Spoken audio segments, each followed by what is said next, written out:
Here's YITAMOTOR's motorcycle bike stands.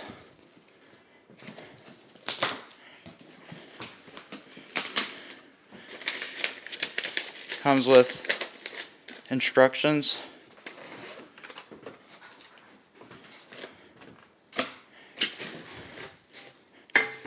Pretty beefy. The first thing I noticed is that it's got nice hard wheels that roll easily. So that's going to really help aid getting the bike up on the stands, especially if you've got a heavier bike. Now according to the picture, it just has it slide in right here and then the bolt goes through. The bolts come already in where they're supposed to go so you don't get confused. And I noticed it's a really tight fit on the slip-on, so that way it's not all loose when you're trying to use it. And then it also uses grade 8 bolts, so it'll be nice and strong. And it looks like you're going to need a 13mm socket and an adjustable wrench, or two 13mm sockets. And you could also do it with two adjustable wrenches, but you're going to want to make sure you look at the picture, because these little nubs on the front stand are in the back, whereas on the rear stand they're about right here. So that's going to be important. And I assembled mine on a flat surface, so that way the wheels are both touching the ground when I use it, and that way it's going to be nice and stable. Now we've got two motorcycles to test this on, this one and that one, and let's see how it works. Alright, so first I'll start with the back one. I haven't tried this yet, so hopefully it works. Now, not all motorcycles are going to have this back here, so if it doesn't work like it says in the instructions to get the wheel in the middle, that's because this is an older bike. Newer bikes are not going to have this, so just keep that in mind. I'm barely applying any pressure, maybe like 40 pounds. Just going real slow, making sure that it doesn't go too fast. Alright. My pipe's kind of in the way, but yeah, that's working pretty good. Now I'm going to go ahead and resituate this camera for you for the front one.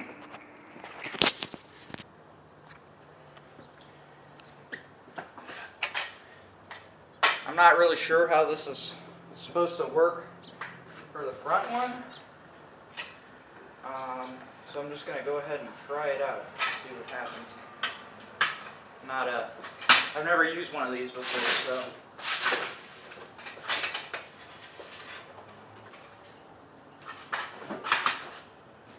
make sure you guys can still see.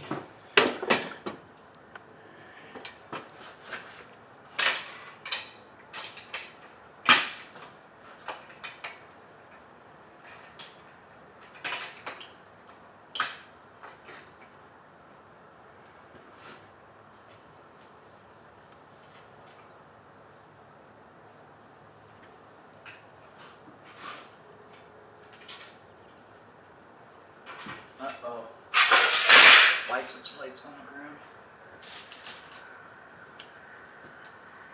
Wow. That's actually really solid. Can't tip or anything.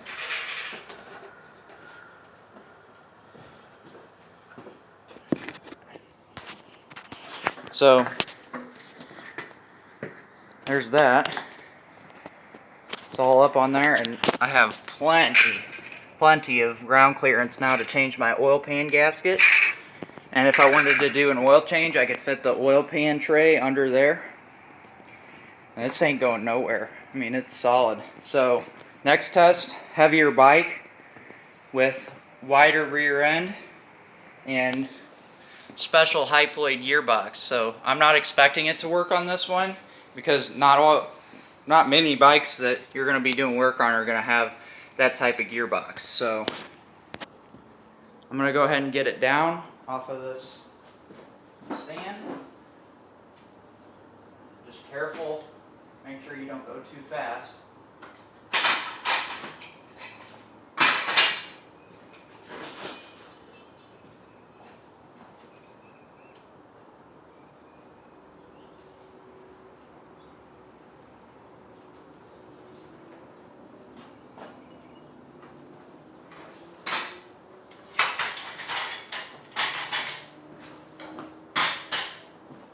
Alright, so now I'm going to get set up for the other bike.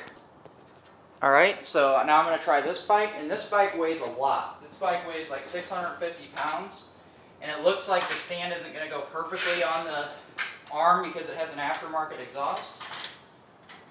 But let's see if it works still. Now this bike, I'm having to apply quite a bit of force to lift it up.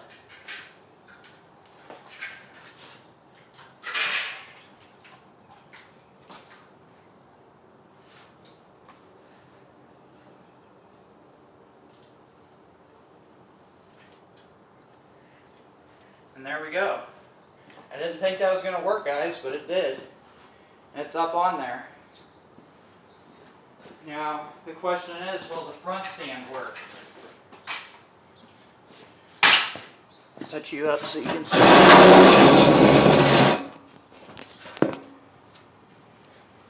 That was really heavy, so if you weigh under 100 pounds, I do not recommend that. But it is not on there properly, and it's still very solid, so definitely a win for that. And then we'll try the front on this bike.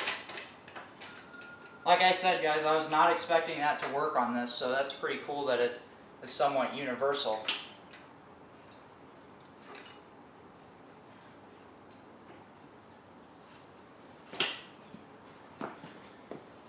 Now again, I'm having to apply quite a bit of pressure.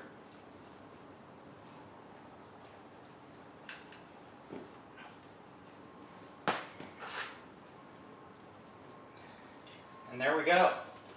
Pretty solid still, even though it's not on properly.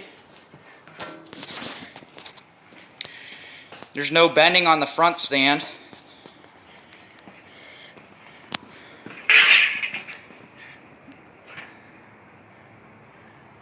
And yeah, pretty good.